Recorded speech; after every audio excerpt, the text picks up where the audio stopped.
So they did the whole show with a fan singing. Really? Yeah, and people were like, oh, this was the greatest experience ever. No fucking way. You know what that was? That was fucking karaoke. That's what that was. At Wembley.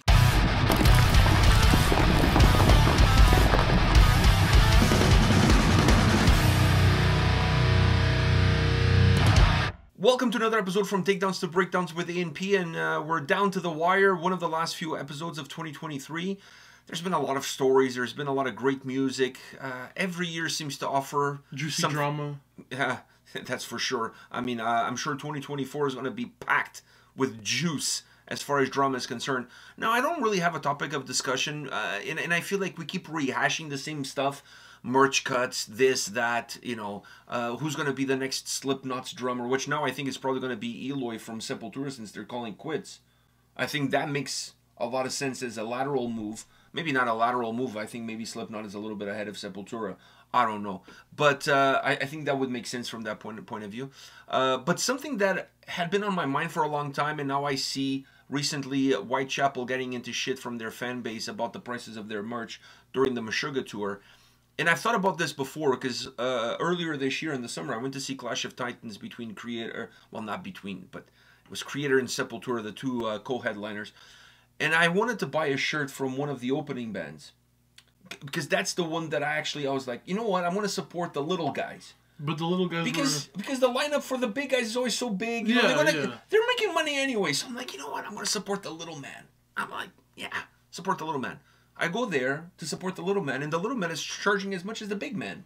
$50 a shirt. And that got me thinking, wow, why would you do that if you're an opening band? The only reasonable explanation that I came up with is that if you don't, you're probably never going to get invited back on a tour like that. Yeah. Because the other bands will be like, the other tour managers of the other bands will be like, fuck, these guys now are undercutting us.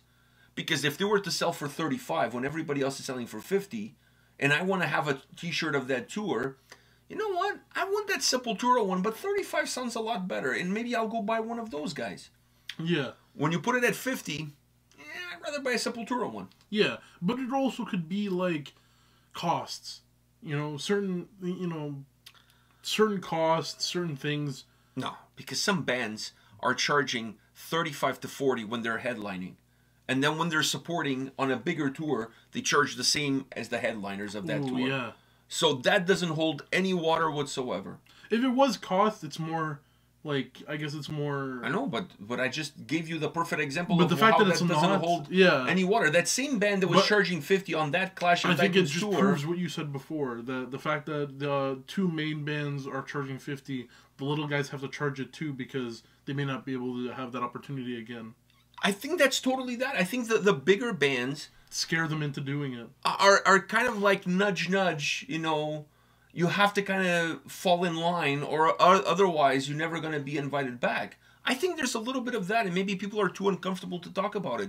But I think it's the case, because there's no other reason for it. The same band that was on that Clash of Titans tour, I saw them on a different tour, where they were also supporting, but supporting on a much smaller package, and their shirts were $15 cheaper. So that's what I'm saying, like, it doesn't hold any water. I think it's the big guns forcing the small little guys into that position, which, if that's the case, that's fucking shameful. Yeah. That's all I gotta say. I feel like when you're one of those big bands and you charge more for your shirt, you have to also realize that people will pay that much because you are the big band, right? But you can't force the little bands to do the same because, you know, people won't pay that much for those bands if they can just do the same price and pay for yours. You know what I find funny in this whole thing is bands complaining about the merch cuts and being robbed and all of that. When they're doing it to the other ones too. Some of these big bands are robbing the small bands blind. It's like someone like complaining about crime in the city and then them contributing to said crime in the city. Like, because you have to think about this from this point of view. A lot of these smaller bands on these big bills have to buy into the tour. They have to pay the headliners to be on the tour. Sometimes part of that buy-in to the tour means that they have to play almost as roadies to the main guys, carry their gear in and out. There's all different stipulations. Every band will have their own contract. So it's not like there's a one-size-fits-all for every single tour. But a lot of these big bands, when they bring a small band on board for a tour, they're kind of extorting that small band for what do you call it, for visibility, because they're like, hey, you come on a big tour with us, people are going to come to see us, so they're going to see you, and therefore this is the price that you have to pay to be on said tour, and this is the cost that comes with it. So I always find funny when they complain about the venues putting their hands in their pocket when they're technically putting their hands in the other guy's pockets. Yeah. Like, you know what I'm saying? Like, I find, and that's why the ecosystem, I can't speak for other genres, but in the metal world is what it is today. Because everybody's robbing everybody. Yeah. Everybody has their hands on everybody's pocket. So nobody has the high road to claim that, you know, I'm off. Like, I saw some big bands claiming that, hey, we all need to stick together against these merch charges from the venues, blah, blah, blah, blah, blah.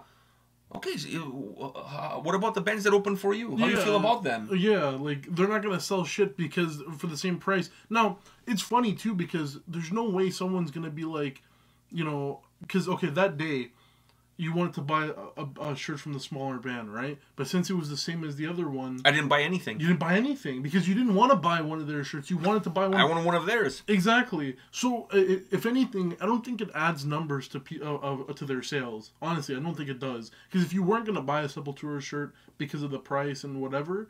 then just because this one is the same price doesn't mean you're going to go and buy that one. No. But for example, if you go to the show and you buy the Sepultura one, because that's what you wanted to buy. Yeah. But the opening band, you never heard of them before, you saw them on that show, you really liked them, and you want to support them, but now you're like, fuck, now, like, that's 2 Sepultura shirts. So you end up taking the Sepultura shirt, but you no longer buy the other one because it doesn't make it affordable. But in the end, I think it doesn't affect Sepultura. No, because either way, they were going to get the money, and they're going to sell their merch regardless. Exactly, but I'm saying that it only affects the smaller band. Only because if anything, it doesn't add anything. No. It doesn't add any revenue to the other guys. And to be honest with you, I think if the smaller band was to sell the T-shirts $20 or $15 cheaper than the headliner, I don't think that would take any sales away from the headliner. No, it wouldn't, because people just because your shirts are cheaper doesn't mean people are still going to buy. I know, but I think it's not about that. I think it becomes a visual thing. Like, so how do you explain to fans that I'm selling them for $50 and the other guy's selling them for $35 when we ordered them pretty much from the same company? Because you're a bigger band, so you're basically, what you're saying is you're a bigger band, you're overcharging the fans. So now you want me to feel bad about the venue charging you? But I'd rather listen. You see what I'm saying here? But I'd rather than come out and be like, since we're a big band, we charge big prices. No, because they also have to pay, the honesty. Because they also have to pay more in merch cuts, because the more you sell, the more you pay. So. Exactly. But I'm saying I'd rather the honesty. Yeah, so just be honest. What is being charged to us, we're flipping it back to you. But the problem is there's no honesty. Nobody's saying that. No. They're just complaining about the merch cuts, but nobody's complaining about the fact that there's this also going on. What I'm saying is everybody has blood on their hands here. Nobody's, better than the other. I just feel this hypocrisy is like is screaming at me every time I go to a show. Yeah. It's ridiculous. And it sucks because maybe you wanted to go and buy. To be honest, though, if I'm going and I'm buying a headliner shirt because I went there for if I'm going to buy one of the opener shirt because I went there for the opener, not the headliner, I would be kind of mad that it's the same price, but I'd still buy it because I went for that shirt. It just kind of sucks because... No, I'd rather wait for them to come back on a smaller tour and buy then. But it doesn't have to be that price. That's what sucks. I could tell you guys how many bands I've seen on small tours where a hoodie costs $45, and then I see the same band selling the same hoodie on a bigger tour where that hoodie costs $100. We saw it at the Catatonia concert too. The shirts for Catatonia and the shirts for, what was it, Ghost? Ghost or whatever, and the other band too, they're all the same price. Because you gotta charge whatever the main guy's charging. Exactly. But I looked at Ghost, even though I didn't like that band, I guess you could say, even though I didn't like them, cool ass t-shirt designs, and if they were like $25 or, even though I don't like, it doesn't mean I'm not gonna support, right? I went to see them live. He's funny on stage, so I could support. But since it was the same price as the Catatonia shirt, I'm like, dude, like I could buy a Catatonia shirt for this month. I know. But in the end, I didn't buy it either. I just find the whole thing super hypocritical. That's all. Yeah. It's ridiculous. Everybody, it's that like that meme of the Spider-Man Everyone where pointing there's at all each those other. Spider-Man Yeah, and yeah. everybody's pointing at each other. It's a little bit of that, and I think it's, to me, if there's one thing that comes out of this year of 2023 from this whole merch situation and everything that's been said, is this the hypocrisy of everybody involved. Yeah. Of everybody, because this is the issue is not just the venues charging. The issue is everything involved. You know what I mean? So the bands doing this to the bands, the bigger bands that sometimes are the venue when it comes to charging things to the lower band on that bill. Like I said, fees to be on the tour and all sorts of shit. So cry me a river. It's all I gotta say from those big bands when they cry about merch cuts. You're already putting those merch cuts back on the user, on the fan, by increasing the merch prices. I remember going to shows where a t-shirt in North America cost $30. They're $50 now, $55 if you buy a double XL. So not only that, they're fat shaming their fans by charging them more. Yeah. And they can't even say the fabric is because... No, because small, it's the same price as large. It's the same price as large, yeah. So if you're going to go buy fabric, then the small should be $5 cheaper. If the double XL is $5 more, small should be $5 cheaper. But no. So, you know what? There should be a different price. I'm not shedding any tears for any of you big guns out there. I'm not. Honestly. I'm not. I'm shedding tears for the little guys. Oh, for those I am, but not for the big guys. For the big guys, I don't care. Now, a big story from last week, and I think they're a big story for the year of 2023. It's Sleep Token. Everybody, I honestly, I don't get it. I just, not my thing. Just, I find like they probably have the same hype as Ghost had it, I don't think Ghost is as hyped now as it was maybe like 3 or 4 years ago. Oh, but they're still maybe 5 years ago. Big. They're still big, but I don't think there's that much that same kind of hype around them. Sleep Token now has that hype. Me personally, I don't get it. I don't see it. I don't like it. Whatevs. And but they're definitely one of the biggest, if not the biggest, story in music. I even hate to say metal, because to me they're not metal. But anyways, in music in 2023, they just played a sold-out show at Wembley, which is pretty impressive. Yeah, pretty impressive. Now I don't know if it's as impressive, but their lead singer, his name is Vessel, like he's a vessel. Oh, he's Vessel. Yeah, nobody knows who he is because they wear masks and shit. They think they're cool. Anyhow, he blew his voice in, like a song in or something like that. Really? Yeah. He lost his voice. So they did the whole show with a fan singing. Really? Yeah, and people were like, oh, this was the greatest experience ever. No fucking way. You know what that was? That was fucking karaoke. That's what that was. At Wembley. At Wembley. You just partaked in a massive karaoke at Wembley. What a way to... But they're, the fans, the way they're spinning it, like, fuck, that's quite the spin. I would be very mad. Like, you spend, like, I don't know how much the tickets were, but let's say $100. I didn't pay $100 to hear Joe Schmo next to me sing? Out of tune? Yeah. And not in sync with the rest of the crowd? I don't know, man. It's England, and with their chants, they're pretty good. They're pretty well in tune. I don't know, you gotta dude. give like, them that. Imagine you pay, like, I don't know, $100 to go to a show. You really love the band. You pay $100, you go to the show. The guy blows his voice. But the show must go on with everybody else singing. I don't know, dude. To me, that's fucking karaoke at Wembley. Yeah. It's karaoke at Wembley. I'm not being a hater here. I'm just being honest. Yeah. But it's better than canceling. I don't know about that. You could have canceled the show and refunded everybody and rescheduled for another date where you can actually sing.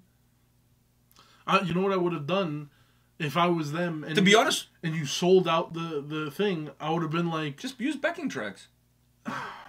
Dude, the guy has a mask on. You wouldn't be able to tell if he's him singing or not. That's very true. I mean, it's either that or you just do what you did instead of canceling. You just continue the night and say, by the way, we're doing another show, same place. And since you had the ticket, you come and you get the actual experience. Now that is something I could get behind. You continue the show and you do the show just instrumental. If the fans want to sing, the fans can sing. But everybody who's there will come back again and keep your tickets from this show. The tickets to that show are covered based on the ticket. Like, we'll take the L As a band? As a band, you have the L. to take the L. And I think that's what they should have done. They won't take the L because on the merch that they made on that show alone, they would have covered the cost probably of doing the same show there next time without having the ticket sale. Exactly, and you could still obviously they would lose money from booking the venue and all of that, but I think you would recoup that on the merch anyways. Yeah, on the next show you'd recoup the. Plus, from a PR standpoint, I think it would have been massive. Yeah, it shows that you guys are for the fans. Like, blew my voice out, but we still continued the shows. It was a beautiful moment for the fans to sing the songs. It made us very emotional, but we want to give them the full experience of a Sleep Token show at Wembley, so we're gonna do it again.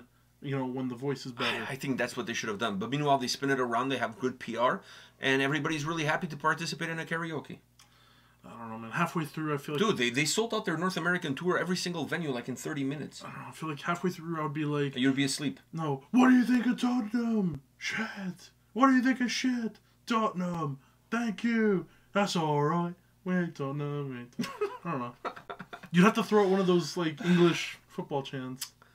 All right, Denny Dwyer, or whatever the fuck his name was from Football Factories. What's it called?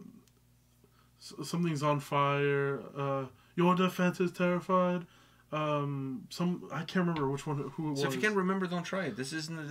No, I was trying to remember it. Whatever.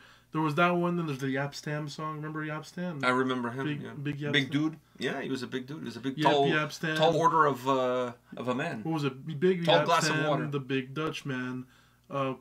Something. I'm fucking with these.